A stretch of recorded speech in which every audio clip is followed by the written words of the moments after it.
Біблія для маленькіх. Стары запавет. Ежа з неба. Шмат дзён сыны Ізраіля вандравалі па пустыні. Яны былі стомленыя і галодныя. Людзі скардзіліся Майсею. У пустыні ў нас няма ежы, а ў Егіпце ў нас заўсёды было што паесці. Мы галадаем. Господ пачуў гэтыя нараканні. У той самы вечар ён паслаў ізраільцянам у ежу птушак. Наступным ранкам Господ паслаў свайму народу ежу з неба. Гэта была манна, якая па смаку нагадвала хлеб з мёдам.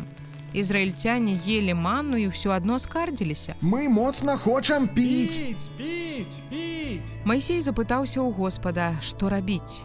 Господ адказаў: Удар сваім кіем па скале.